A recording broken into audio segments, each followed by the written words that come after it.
Welcome to the third Sunday of our unpasteurized period of this churchless life. And we today welcome, really gladly, Nate Hine and Nellie Pennington, our Strafford neighbors, who are going to be talking to us about not so empty nesting and what that has looked like in their quite remarkable foster experience.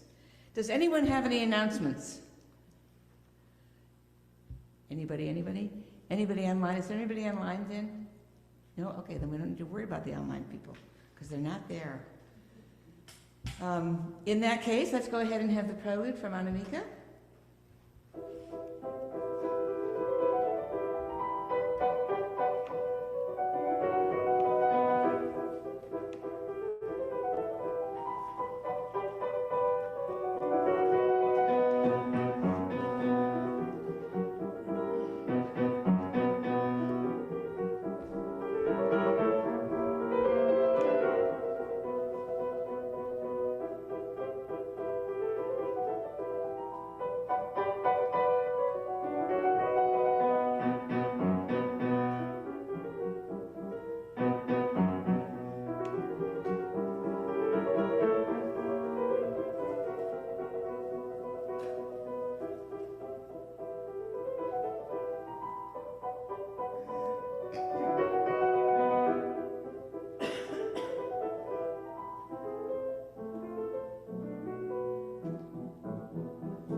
Before we do the lighting of the peace candle, which we're going to do in just a minute, I want to read to you what we read as an introduction on our first Seeking Spirit Sunday, which was 3 weeks ago, because some of you may not have been here, and it kind of explains a little bit.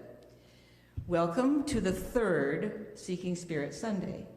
For the next 4 months, all summer and most of the fall, we will be exploring some of the ways people have sought and often found a sustaining sense of spirit as they try to make sense of their lives. There's nothing new about seeking spirit. Over the centuries, people in all cultures, in all parts of the world, in all walks of life, have searched for the spirit, the underlying light and meaning of their lives on this earth. On these Seeking Spirit Sundays, we are not trying to come up with a theology. We are certainly not trying to come up with a creed, and we are certainly not trying to come up with a set of rules. Rather, we suggest that spirit is a much more broad and inclusive thing, something we do not fully understand, but recognize as vital. We are hoping to hear from others, famous thinkers, writers, ordinary people, foster parents, who have energetically sought spirit in a great variety of ways, sometimes as a group, often as individuals. Thank you for joining us in this exploration. And now we're going to have the lighting of the peace candle. In Christ was life, and the life was the light of the world. The light shines in the darkness, and the darkness does not overcome it.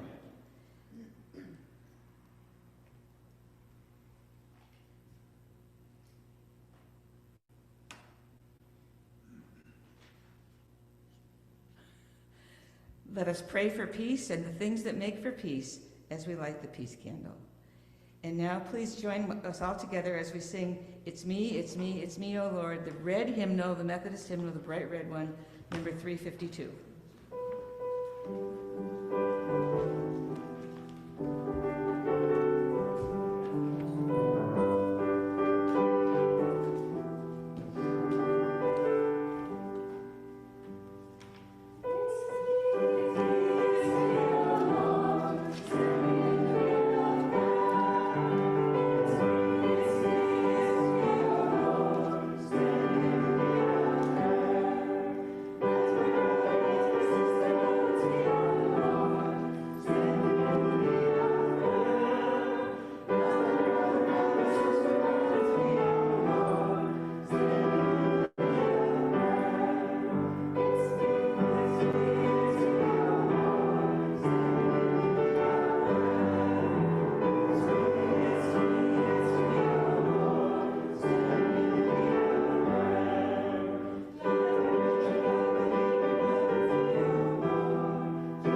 You can sit down.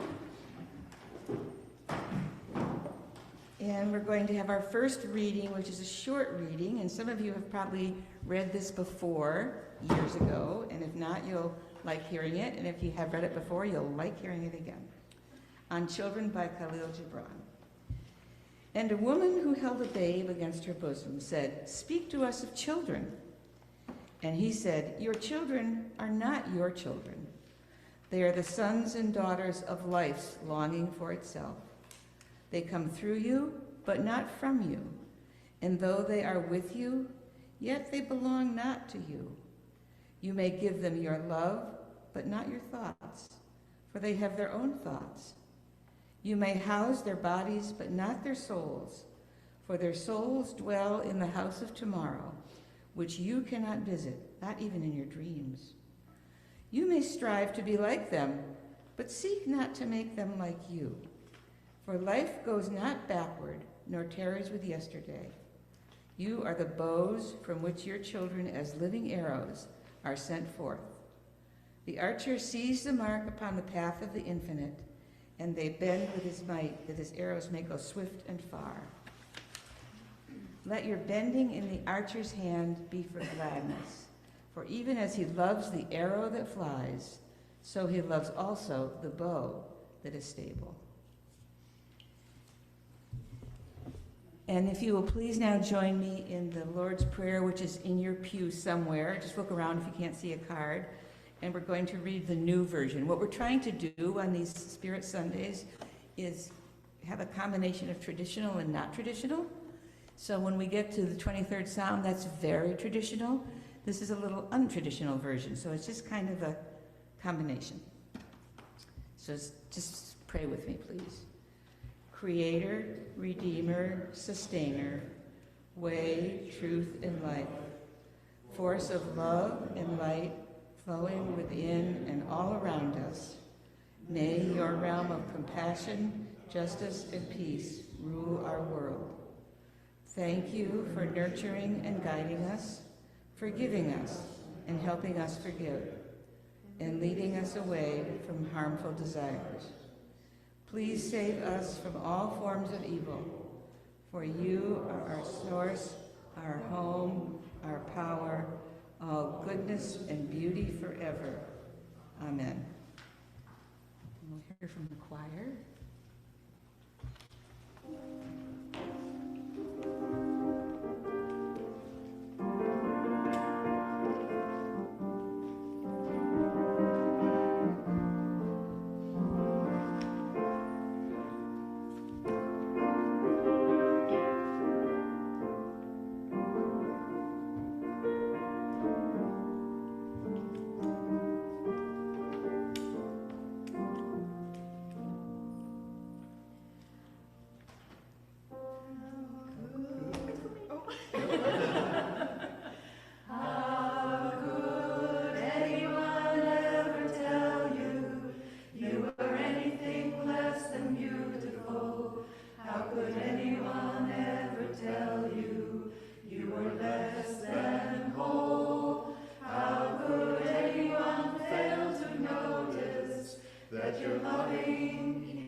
Loving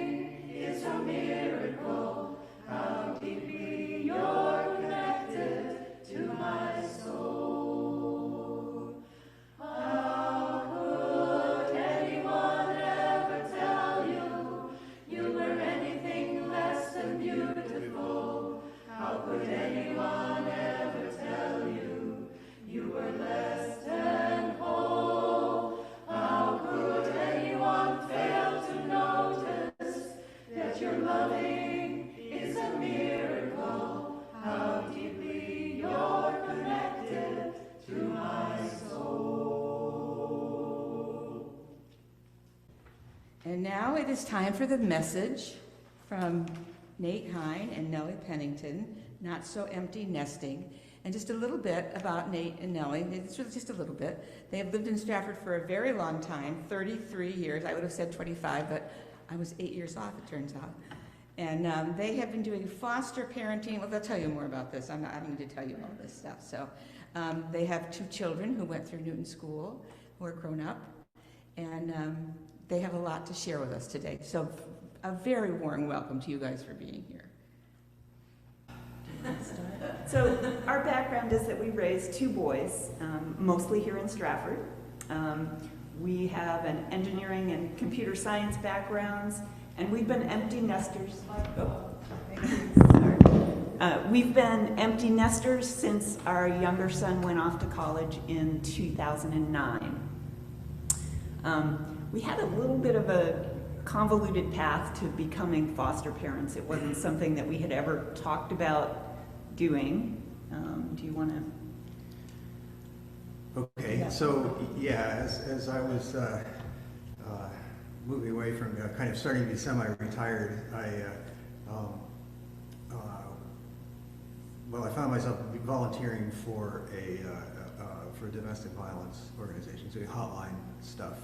And as I was doing that, I was also observing, being a court observer. Okay. There are, there are also we'll just stand up closer. We'll get a little cozy and lean in, right. So I was doing a bit of court observing, and I saw guardians ad litem doing their work in court, and I thought, okay, I could probably do that. So, you want to explain what a guardian ad litem is? A guardian ad litem is a person who advocates for children in court. So we're appointed by courts to be a third point of view, so someone independent of the child protection system, DCF in Vermont. So children are sometimes in foster care, or maybe it's a delinquency or custody battles. So we have some training, and then as volunteers we have some direction in how to engage with courts and with families and the systems around families to try to make sure that children are getting what they need and their best interests are being considered in court. So I got to know something about the foster system and all that. But then when COVID came along, there was an appeal to people who had gotten onto various volunteer lists so if foster kids or their families had COVID or suspected COVID or needed special considerations for that, they were looking for people who could take foster kids and have kind of a separate room in their house, separate bathroom, whatever. And so we signed up for that because our house is bigger than we need for the 2 of us. But then it turned out that to actually do that, we had to have all the foster care training. And I told Nellie, well, give it some time. Pretty soon we're going to be they're going to be calling us on all the fosters, because there's a shortage of foster families in Vermont. I mean, this is a chronic, generic need in both Vermont and New Hampshire, that there's a shortage. Not enough people willing to do fostering. And so, yeah, sure enough, we ended up with just we did not have a lot of, COVID cases. I think we had maybe one that was COVID related, where a teenage girl was not following her foster care. She was not following the state guidelines closely enough for her foster parents, and so they basically kicked her out. And she came, she was very close to aging out of the system, and she came and stayed with us for a week or so. But, we did some respite with, mostly 10 and 11-year-old boys who, it turns out, are really easy for a respite weekend, because all you need is some video games or board games and lots of snacks. And maybe a trip down to the pond, and but then we did, get a call after that asking us to take a little girl for, who was 6.5, and we had her for 6 weeks. Right, so, yeah, we've ended up having a bit of a range, not any of the youngest kids, or we haven't had any kids with very severe medical needs, but teenagers. We had a family group of 3 siblings, young kids that we had just for a week or 2. But then we've also provided respite care for some of these kids later on, even after they had longer-term arrangements. So back up now and talk about the foster care system. Yeah, okay, so some people might remember the old adage that the personal is political, second wave feminist adage, and we do all this fostering, spend a lot of time with kids and with their families and social workers, and it's a very much a personal thing, but it's impossible not to, for us anyway, for me, I should say, to not think about the bigger picture and why is it that we're in this situation where we're having to take care of other people's kids, or other people's kids need some place to go instead of being with their families? What's with that? And so there's foster care is a stopgap. It's a Band-Aid, and the reason that it's needed is because the system is not set up to support families. And of course, we're responsible for the system as it's set up. We've got poverty, we've got homelessness, we've got domestic violence, all those things. Lack of medical care. Lack of medical care, substance use disorders, mental health, chronically unsupported, untreated mental health issues. These are all things that we've chosen as a society to allow to exist within us, amongst us. And the outcome of that is children who can't stay with their parents. That's just one of the logical and unavoidable outcomes of those political choices that we've made. So we've chosen to be available as a place for kids to stay while they can't be with their parents. I mean, that's the way we put it. It's not that we're going to take these kids and save them. We're going to be available for kids that can't go back to their parents, at least for the time being. And we don't know what their future is going to be. That's not necessarily our business, although it's impossible not to form an opinion. So part of the reason for that is that services are complicated and surrounded by obstacles. Families don't get support until the point, a lot of times, until the point where the children have been harmed. And then the state comes in, exerts a bunch of control, and blames the families for not having dealt with their problems. Not having access to all these wonderful programs that we've had. We've got Medicaid, we've got Reach Up, we've got food in the schools. I mean, all these things that we think as a lovely society that we've provided for everybody's needs. But what most people I think don't notice is that each of these systems that we've set up has barriers to entry. Some of them seem like trivial barriers to entry. Well, you have to have a birth certificate for the child, or we need a social security card. Everybody got a social security card. What's the problem with that? Well, those things turn out to be things that are very difficult to get if you're homeless and if you've been kicked out of a domestic violence situation and somebody's burned all your belongings. It can take months or years to get your social security card or your child's social security card. And you can't get any of these wonderful state services if you haven't got those things, and you have to show up in person. And maybe the thing that the form you've got to fill out has got to be notarized. I mean, the opposite. There's like 8 or so major programs in Vermont that if you add them all up, they can sort of provide a subsistence level, maybe 2/3 of poverty level sort of subsistence in Vermont. But you have to apply for access, each of them separately. Each of those things has its own requirements, and they're hard to get to. And so most people just can't do it. It's a full-time job to apply for and then meet the requirements. of all those programs, and it's a rare person that can actually do it. So we think we've provided for the needs of the needy amongst us, but we haven't really. And the reason that we haven't is because we think they're going to take advantage of us, and we think that they're going to become dependent. And so we've created a system where it's impossible for many people to get out of this trap. And so they are dependent, but they're dependent because we made it impossible for them to achieve independence. On the other hand, once the state has taken children out of their homes and placed them in a foster home, the foster parents get a daily stipend for the child, they get medical care, they get free winter clothing, back to school backpacks and supplies, daycare is paid for, medical coverage, without having to jump through any of those hoops.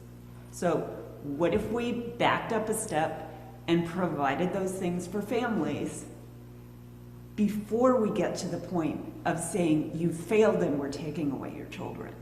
You know, if half the supports that are available to foster families, who are also told, you're doing such a wonderful thing, you're caring for somebody else's child because the state has made it impossible for their families to care for their child. So I think, it's important not to say that, to give the impression that the kids, that it was wrong to take the kids out of the home. Sometimes the state has made a mistake and it's like, well, no, you didn't need to do that. But very often those children were being subjected to terrible conditions and physical abuse, emotional abuse. They've lost all their teeth. They're not going to school. The terrible things that have happened to children are, there's a lot more that I could say. And so they do need another place to be. And when we get the children, we're immediately getting to know young people who have, they've just been separated from their parents, who, even if their parents have been treating them badly, that's a terrible thing to experience, to have to be dragged away from your family. And they may feel, to begin with, oh, it's a vacation with this lovely, I get to go spend some time in a fancy place with a pond and trees and animals, but pretty quickly it's, where am I? I'm out of place. I'm like some, I don't know, a pet, that's been rehomed. It's so. I don't know. We listed some things that ways that children may feel, right? Right. So from a child's perspective, if you're taken out of your home, the first thing you're going to do is blame yourself, because kids tend to blame themselves for whatever happens bad in their families. Some of them may have been told that the abuse that they suffered was their fault too. So they're going to blame themselves no matter how much, and look at it, who got removed from the home? Not the parents. The child got removed from their home. So they must be the problem, They've been failed by the adults in their family, and then they're thrown in with unknown adults. I mean, we are strangers to them. They have no idea what we're going to expect of them, how we're going to treat them. There's new foods, new routines, new rules, a new bed, all of which are unfamiliar and uncomfortable to them. Separation from your family and potentially from your siblings is also a trauma in itself. So no matter what you've experienced at home, there's this additional trauma that you're not home. Do you want to continue on that a little bit?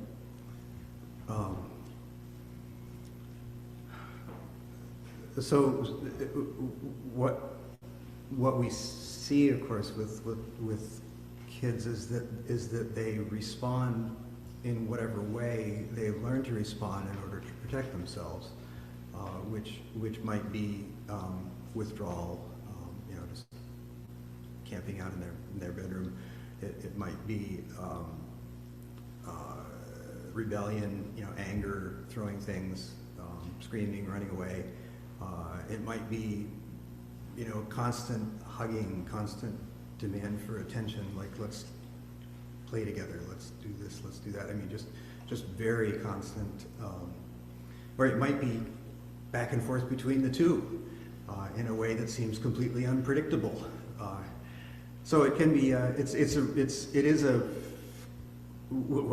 say we found it to be quite a different experience than raising our own sons was. Our sons, whatever, happened, it happened gradually, their changes, they went through lots of different changes as they matured. And we had a pretty good idea of what had happened in our kids' lives. Right. I mean, we didn't know everything because things happened at school that we weren't directly there to see. But these kids come to us with, we get a little bit of background information from DCF's perspective, but we don't really know who the people are in their lives, what's happened to them, And what we hear from DCF a reaction to something that we ask them to do may be related to something that DCF had no idea, but, hairbrushing, just. Yeah, with the information that we get from DCF is just whatever they know, and it's some combination of the worst possible interpretation of whatever happened, or something that's completely inadequate to what actually happened. So we put a lot of focus on listening to kids, right? Letting them hear, letting them know that whatever happens, they aren't in trouble, that we're not angry at them. I mean, we really don't get angry with kids. And I hope we don't appear to be angry even when we're not, because sometimes that can really happen. It's not as if we're not gonna have emotions, right? We have feelings, and we are gonna get upset, when things are difficult for one reason or another. But so we have to consciously say to the kids, no, we're not angry at you. You are not in trouble. We're not gonna punish you. I mean, we do not use punishment. There's different philosophies about how to raise kids, I guess, and how to run a home with kids in it. And those so how much is it structure and discipline and rules on the wall, and how much of it is let's see how it goes and see what people want to do, and we'll go with the flow. And our approach tends to be lean towards the latter until there's some reason why we think it doesn't work. So, for example, our kitchens are completely open. Snacks are everywhere. Right? So, because it's pretty common that kids have some kind of difficulty with food. Food has been an issue in their past, some way or other. And so. Well, and also, we don't expect the kids that come into our home to eat the same foods that we eat. We readily acknowledge that our diet is pretty weird for most kids, So if they want box mac and cheese, do you want the yellow kind or the white kind? You want hot dogs every night? Go for it. You want whipped cream on your hot dog?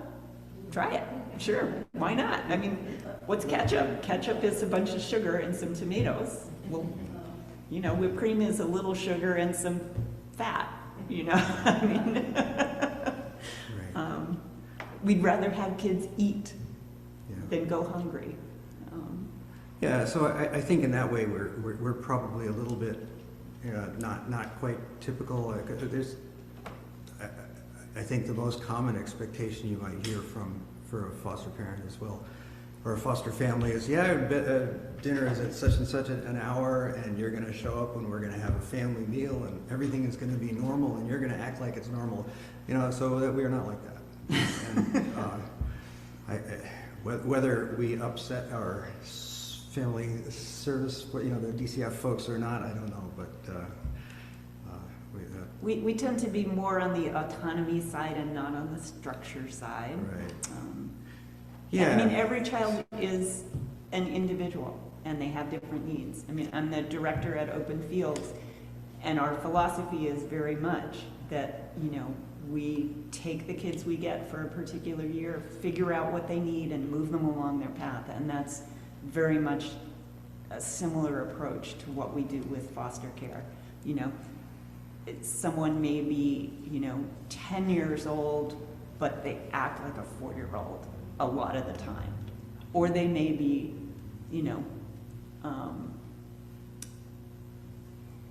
so our hope is that we can meet them at that 4-year-old self and help them to grow, Yeah, what can be more disturbing is when you have a 15-year-old who's acting like a 2-year-old.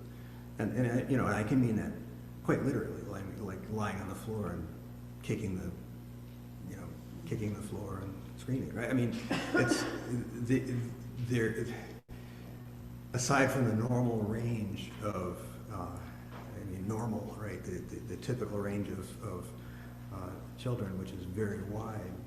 In addition, it's there are mental health issues that very common result from the sort of environments and homes that children have come from, and the trauma they've experienced. Yeah, and there's a higher likelihood of autism. There's a higher likelihood of it's very high likelihood of being in special education or a 504 program. So we've had to learn about a lot more about those things than we knew before. That's one area, one of many areas that we've ended up having to kind of go to school on, and all the various mental health things in the current. I've ended up deciding that our current mental health system and our understanding of mental health issues is still. It won't be long before we're looking back at today as being the dark ages of an understanding of mental health issues, that we're just, it's not quite like, bloodletting, but it's pretty damn close. And superstition drives a lot of what we do in how we treat mental health conditions. And so we're learning as we go along, and it means we don't always agree with what professionals say, and yet we have, it's not as if we can say, you're wrong, I'm right.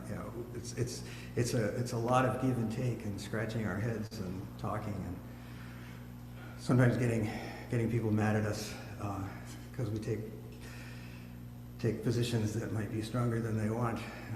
DCF wants us to be compliant and follow their rules, and so we do as much as we can. But yeah, it's so as old retired people, we get a lot out of doing, and I think maybe it's time to talk about what we get out of it, right?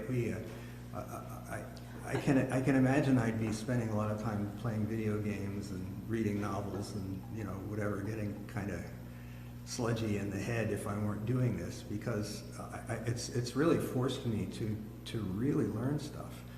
I said the other night that I think I've learned more about parenting in 3 years as a foster parent than I learned in 25 years of raising kids. About listening, about not taking things personally, how not to escalate a disagreement into a full-blown battle. I wish I had known those things when my kids were young. And we've learned a lot about poverty, substance abuse issues, domestic and sexual violence, the legal system, state bureaucracies. Yeah, and certainly about ourselves. As Nellie says, when well, I think all of us who've raised kids know that kids do things that trigger ourselves. You know, as a parent, I can easily feel inadequate if my child is doing something that I don't want to do, or they're really sad, or they're struggling in some other way. I mean, I can feel like a failure, and I can feel like, well, what is this that I haven't? And fostering is just so much more so, because there's so many more things going on, and the feelings are can be so much more intense, and the complexity of it all. So I think we feel like what we're doing is worthwhile for the people we engage with, right? I mean, we've got one girl who was with us for a bit more than a year, and she still comes and spends time with us, when either her family or she herself just feels they need a break. And they periodically call Nellie to cry on her shoulder and ask for advice, and I'm talking about the aunt that's taking care of her now and does that. And we learned so as part of my training, or our training, we were told that kids feel the pain of separation from their parents, and we can understand that, right? It makes sense, right? But neither of us had to go through it. But when we were younger, but when we were living with this one girl in particular, every night the experience, that we would see the pain that she felt every night. Well, more than one girl likes, but we see the pain that they feel, and how it influences their perception of the world. And just being there with them in that pain has really taught us a lot more about how, what it's like for people, what it's like to be a human in a very difficult situation. So anyway, we feel like we're doing something of value for other people, and hopefully that's true. And we're also very much benefiting from it for ourselves. In this current stage of life, or in whatever, I think we would have had a hard time doing it when we were younger, and we were so involved in our work, our many hours Raising our children. and raising our kids, and traveling and all the things. But it's an awesome thing for us now. I certainly plenty of younger foster parents I'm familiar with that are managing it in the prime of their work lives. They do it, right? People find a way to do it, just like they find a way to raise large families. But I think it's important to say that we need more foster families. So if there's anybody out there that, really, I think please do consider fostering. And if that seems like too much, then consider some of the other things that you might do to support families and children. Any of you could be a guardian ad litem. I was an engineer, but plenty of other people are coming in with more relevant experience than I have. Whether you can be a fulfill that mentor role. to young people. Right. There are organized mentoring programs, or it could just be somebody that you kind of take under your wing a little bit. Even in foster care, you can do respite care, you can do short-term and emergency placements where you might get a call at 10 o'clock on Friday night saying, do you have a bed open? We've got a 13-year-old who we're picking up tonight. Can we bring her by later?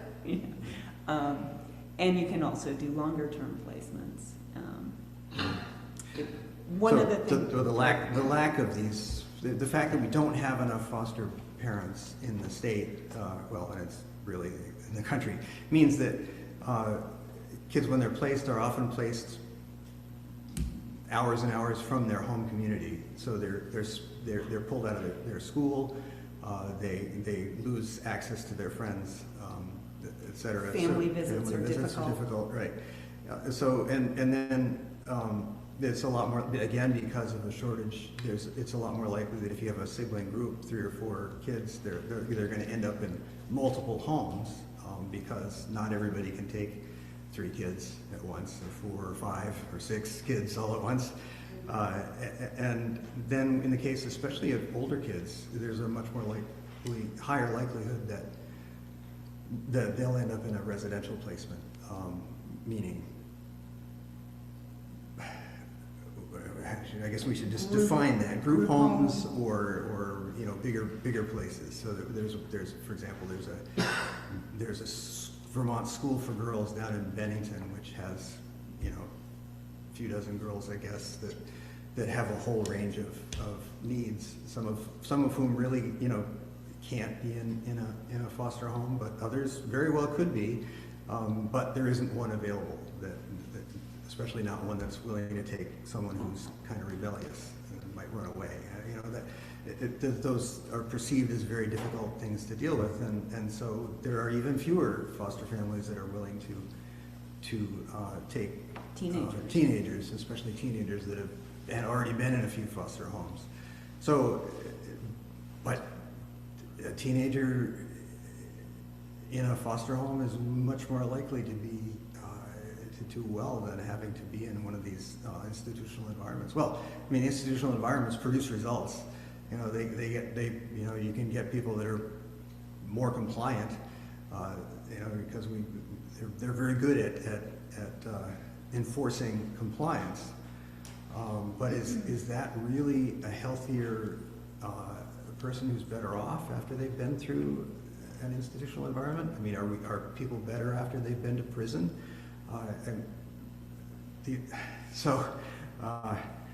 Foster homes are better. Keeping people closer to home is better, and so we need more foster Keeping siblings families. together is better. Yeah. So I think that's. Yeah, we've talked on and on. Yeah. I don't know if anybody has any questions. We're certainly happy to answer questions. I know there is a program, Habitat for Humanity, and how it's amazing when somebody really has this big dream to have their own home, they're mandatory have to go through some re-education and the whole family. So thinking about if the families who need help with the support, if they if there is a program because if you give them resources, they will just use it for what they are using it and abuse it most likely. I mean, I'm glad to hear your very realistic approach. It's not fantastical. I mean, this is the reality. But what if the parents, because the parents have to deal with their trauma and whatever they are so that's kind of if there's any program like that, sort of a... Well, look, I want to start by challenging the assumption that if you give people money, they will misuse it. That's a common thing that people think. And I think mostly it's not true. That in fact, the best thing we could do would be to give people money. That mostly people use resources well when they have them. When you give people in poverty $1,000 a month, they spend it on groceries and health care and transportation. They don't spend it on drugs and alcohol. I mean, it's a myth that people are going to abuse resources that are given to them. So the best thing to do is to just give poor people money so they aren't poor. That is the best thing to do. That is what we should be doing first. And actually, there have been some pilot programs in some places where they have done that, simply given money with no restrictions, and what they find is that the outcomes are better.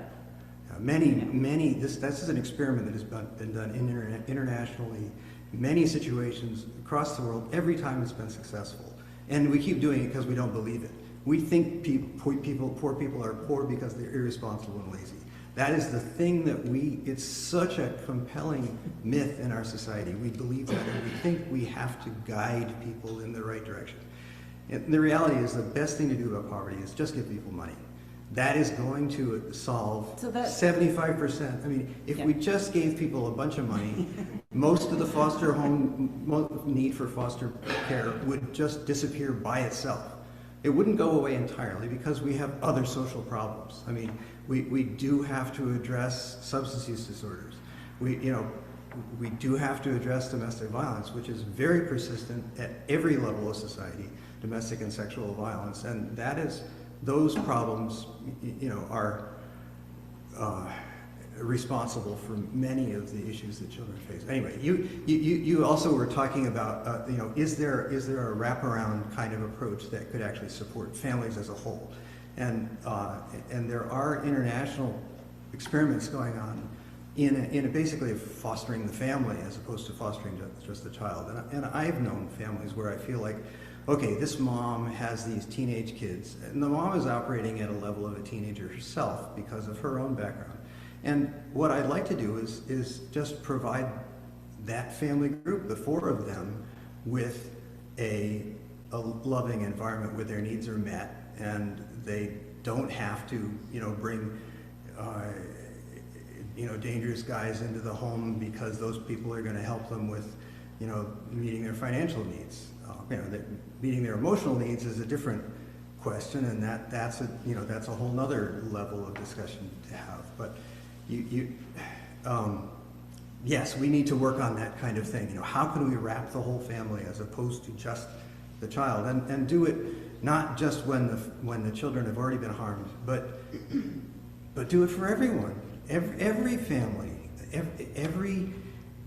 every young parent should have access to in-home visiting services, and it should just happen, right? Unless you say, no, I don't want you here.